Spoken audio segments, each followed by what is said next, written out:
So in this video, I'm going to be talking about taking on risks in order to advance your career in design, or pretty much any creative career that you want to tackle. And when I say in this video is really much more like a podcast than a video, because I'm just going to have a random game playing in the background.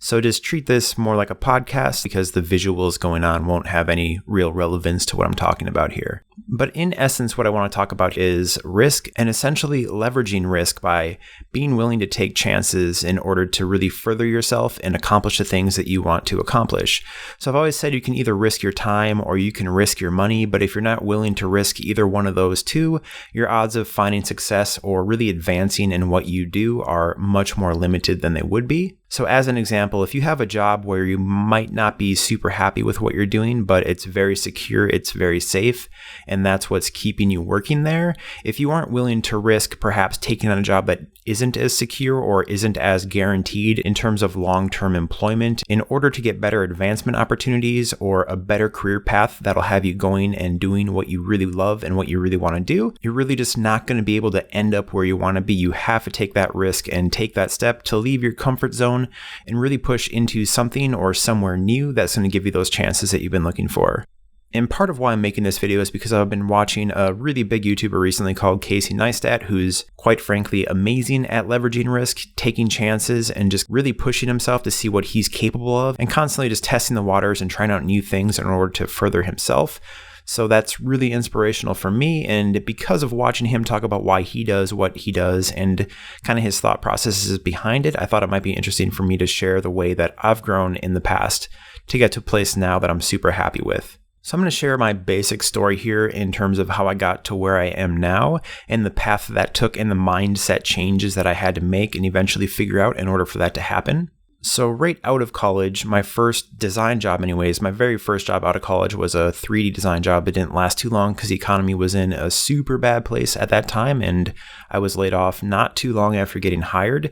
But after that, I eventually just started getting into t-shirt design as something to do while I was looking for a different job. I always thought t-shirt design was pretty cool and that it seemed like a really interesting way to apply my skills. So eventually I found a job that was hiring for an entry-level t-shirt designer, which was super awesome to me because it seemed like a great opportunity. And I was really lucky to get that job because apparently something like 300 or 400 people applied for it because at that time, basically everyone was looking for jobs. It was just a pretty rough time in terms of the job market in the US. But once I got to that job and worked there a few months, I started to realize that I was very trapped into a very specific set of roles. What I was doing was very prescriptive. It didn't offer a whole lot of freedom in terms of what I was doing or how I was doing it because the entire job's focus was essentially about volume, working very quickly and very efficiently to crank out as many designs as possible, sometimes not even unique designs, just rehashing the same thing with different words on it, for example. And although I got really good at doing this job, I became really fast at it. I was cranking through designs very quickly.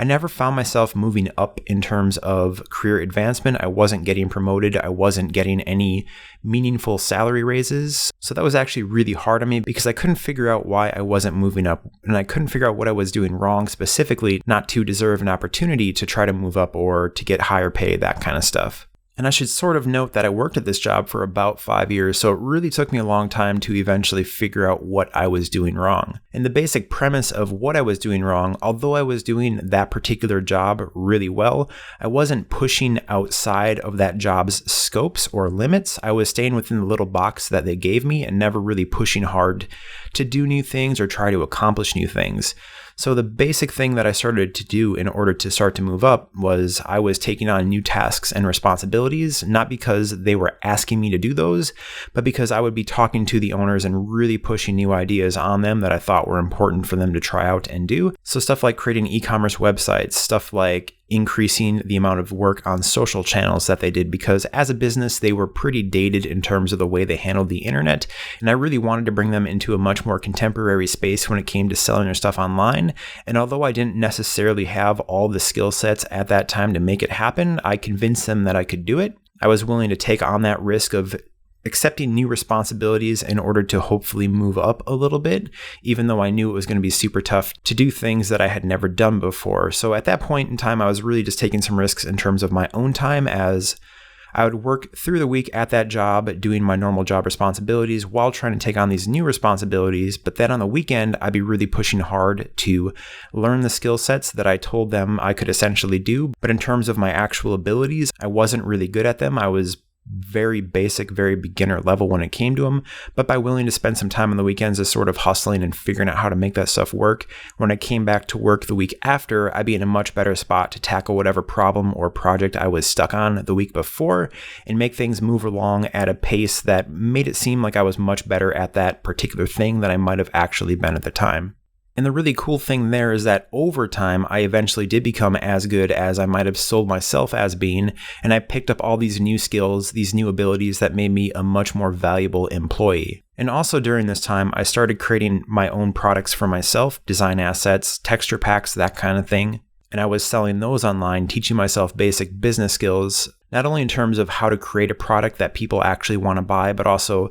figuring out how to market that product, figuring out where to find customers for that product, and then eventually figuring out all the good marketplaces online to go and sell those products at, and the basics of working out different business deals, all that sort of stuff. It was super educational to go out there and do that. But the most important aspect of that side adventure in terms of making my own small business was that over time, that actually became my primary income source. I was making more money doing this little side project that I was doing just as a way of going out there, testing the waters and trying my own thing than I was at my full-time job. So eventually at that full-time job, I requested a fairly large salary increase to really make it more in line with the new responsibilities and just general workload that I was taking on at the job. And I made that substantial request based on the background that I knew that if I had left that job, if I were to leave that job, I was making enough money doing my own thing outside of that job to at least sustain myself for a while and be good enough to find another job or just indefinitely work for myself if it came to that.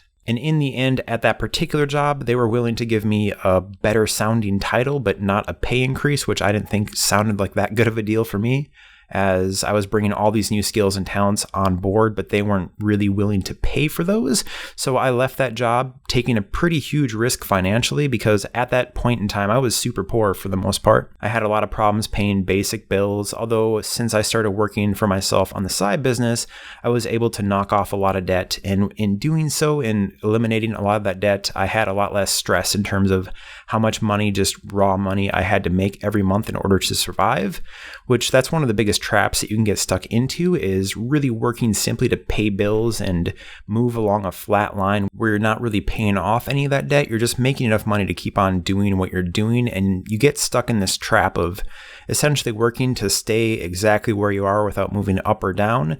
But because of that, you feel too afraid to take big chances, to leave that job, to find a job that could actually let you pay off those bills instead of simply making the minimum payments on those. So if you find yourself stuck in a trap like that, it's really important to be willing to just risk some of your time and start doing stuff outside of work. Because by taking those risks, you're actually giving yourself the opportunity to get outside of that trap. And during this time period, I was working somewhere between 60 to 80 hours a week, pretty much every week for close to 2 years, I would say. It was a lot of work and it was really tough for me to deal with. But as a person, it's kind of hard to explain, but I feel very perpetually lazy. Like there's always something more I can do. There's always something that I could be pushing forward with that I'm not currently doing. And because of that not so awesome personality trait that I have, I can also be pretty good when I need to at really pushing and really working some crazy hours in order to accomplish some goals. So anyways, long story short, I ended up leaving that job and working for myself full time for a period of about 6 months, just making a lot of design products during that time and also expanding my skill sets, going much further into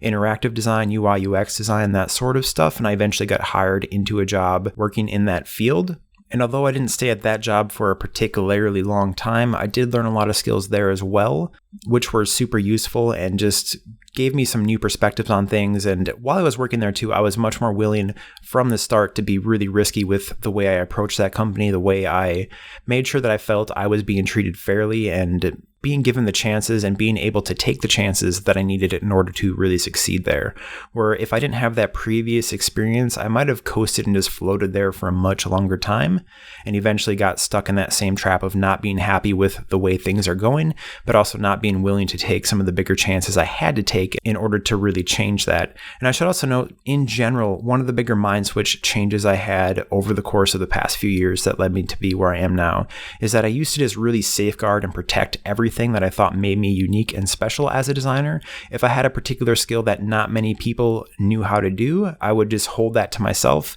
and really leverage that skill as being like, hey, I can do this and no one else can. So you should really hire me to take on this project because I know exactly how to do this. And I'm essentially not going to teach anyone else how to do that to try to keep those sorts of jobs rolling in. But ultimately, I decided that's not a great way to live your life. It's not a great way to be a member of the design community or really any community in general. So I started to really share everything that I found was cool about my own skills that I had learned or picked up, because it's much more exciting. It's much more fun to go out there and help teach people new things, help people figure out how to apply themselves and further themselves. Because when you really go out of your way to help other people, you'll find that over time, people are much more willing to help you in return. And because of that, you get a lot more cool opportunities coming your way than you would have if you simply stuck to yourself and never went outside of your own comfort zone in order to show people cool stuff that could make them potentially compete with you as a designer. But in general, I don't think it really works like that, at least not at broad scale. And when it comes to getting opportunities, when it comes to meeting people that can really help advance who you are as a person, help you advance in your career, you're much, much, much more likely to do that if you're out there actively sharing knowledge, actively helping people, actively taking your time to do something cool for them that might not make you money in return, but ultimately builds a relationship or at least some mutual respect when it comes to what you do for your job and the way you approach yourself and other people, because that's where the really cool opportunities come your way. And ultimately, because of that approach of being willing to go out there and help others, share knowledge, and take some big risks when it comes to my own personal time, what I'm willing to do in order to help people, in order to help myself learn new things and just tackle new problems in a new way, I was able to get the job I'm currently working at, which I'm super pumped and happy to be at, because it gives me an incredible amount of personal freedom when it comes to the way I work. And it also lets me directly impact the lives of other people by helping them hopefully turn their creative ambitions into a career instead of just a hobby or a dream.